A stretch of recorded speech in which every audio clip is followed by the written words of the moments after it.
Show की किताब है जीवन जीने की कला। परिवार में कलह क्यों?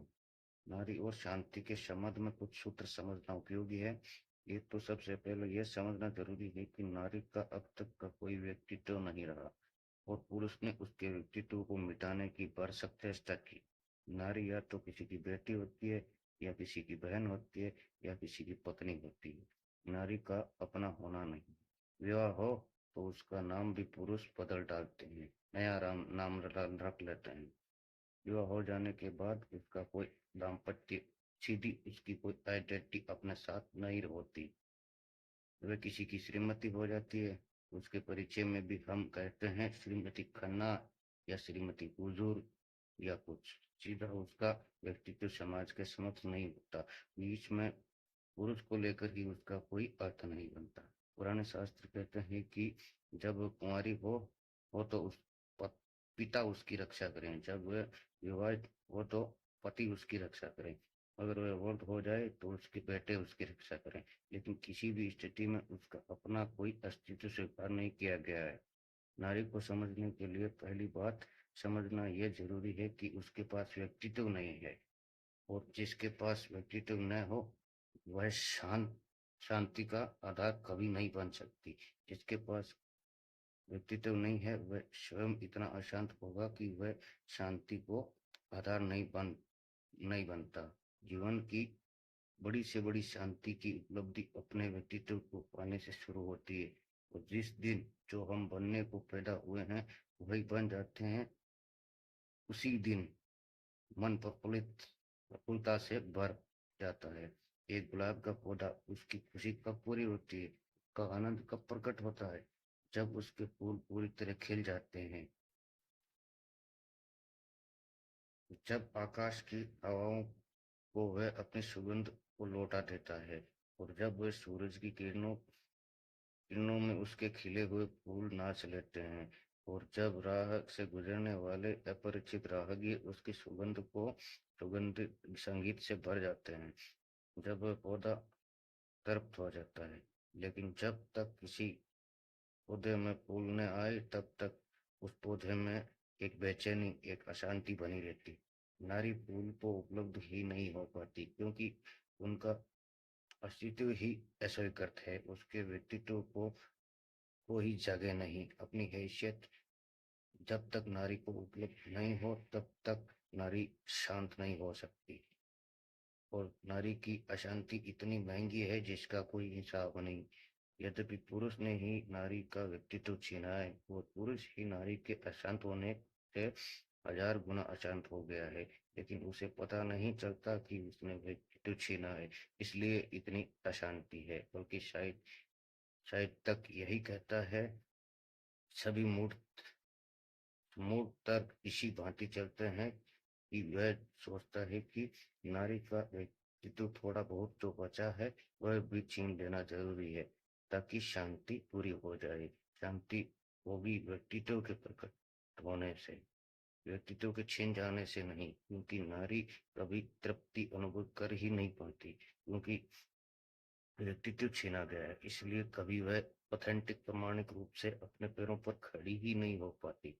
और हमने सारी व्यवस्था ऐसी की है कि वह खड़ी न हो पाए। हजारों वर्षों तक नारियों को शिक्षा नहीं दी, सिर्फ इसलिए कि शिक्षित होने पर वह अपने पैरों पर खड़े होने का प्रयास शुरू करेंगी।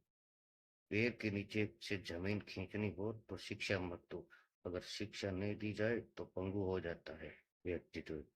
और उस समाज में जहाँ शिक्षित की कोई गति होगी, नारी कोई गति न कर पाएगी। इसलिए नारी को वर्जित रखा। हजारों वर्षों तक शिक्षा नहीं दी गई।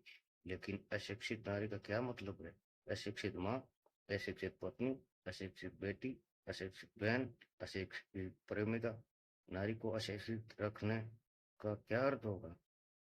कि जीवन के हर तलों पर अशिक्षित नारी खड़ी हो जाएगी, और अशिक्षित पुरुष और अशिक्षित नारी के बीच इतना बड़ा फासला हो जाएगा कि उसके बीच तालमेल बिठाना मुश्किल है।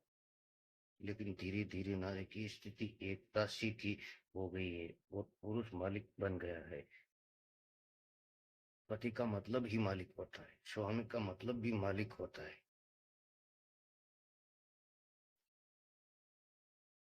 हजारों साल से स्त्री पति को स्वामी कह रही है और अपने पत्रों में आपकी दासी लिखकर दस्तखत कर रही है।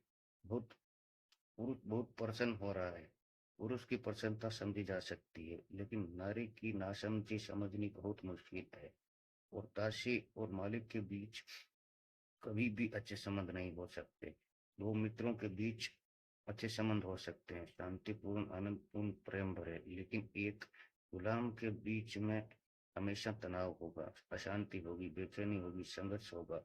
और इसलिए हजारों हजारों साल से स्त्री और पुरुष के बीच भीतरी संघर्ष है, जो दिन रात चलता है। नारी की बगावत दिखाई नहीं पड़ती, क्योंकि वह रोज चल रही है, प्रतिपल चल रही है। एक एक दाम्पत्य दुखद है, कलेश से भरा हुआ है। पति पत्नी के संबंध अत्यंत तने हुए हैं, खींचे हुए हैं, लेकिन धीरे धीरे ऐसा समझ लिया गया है कि यह स्वाभाविक है।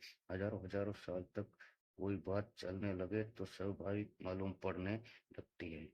इसको इतना स्वाभाविक समझ लिया है कि जो लोग शांति को खोजने में जाते हैं, वे पत्नी से मुक्त किए बिना नहीं जाते।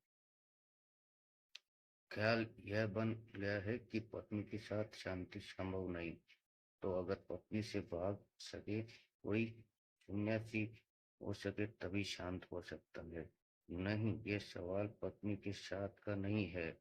स्त्री और पुरुष के बीच अब तक हमने जो व्यवस्था की है वह गलत है, वह अशांति का आधार है। अगर स्त्री और पुरुष के बीच कभी भी अशांति, प्रेमपूर्ण, आनंदपूर्ण, मैत्रीपूर्ण व्यवस्था लानी हो, तो पहली बात जरूर जरूरत है कि स्त्री ठीक पुरुष के समक्ष समकक्ष खड़ी हो।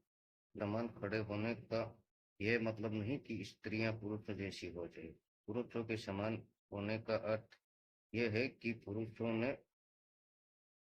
होने में जितना विकास किया है, स्त्रियां स्त्रियां होने में उतना विकास करें। मेरी अपनी दृष्टि यही ऐसी है कि स्त्री और पुरुष के व्यक्तित्व में एक बुनियादी भेद है, और यह शुभ है। परमात्मा की बड़ी कृपा है, वही आकर्षण है स्त्री और पुरुष के लिए। जो वह जो भेद है, वह भेद बहुत गहरा है। अगर वह भेद टूटता है तो या तो पुरुष क्षत्रियन हो जाए या स्त्री जो है वह पुरुष हो जाए, दोनों हालत में नुकसान होगा। स्त्री की शिक्षा तो होनी ही चाहिए पुरुष के बराबर, लेकिन उसके अपने आयाम में, उसकी अपनी उस दिशा में अगर शिक्षा होगी तो ही सार्थक है। आज हम शिक्षा भी दे रहे हैं तो सारी शिक्षा पुरुष के लिए इजाद की गई है, और उसी पुरुष के लिए इजाद की गई शिक्षा के ढांचे में स्त्री को भी डाला जा रहा है। उसके परिणाम घातक होंगे। यूनिवर्सिटी से पढ़ लिख कर जो लड़की निकलती है, उसमें सतरण तत्व थोड़ा अनिवार्य रूप में कम होगा, कम ही हो जाएगा। कम हो जाना अनिवार्य है, क्योंकि शिक्षा पुरुष के लिए इजाद की गई थी।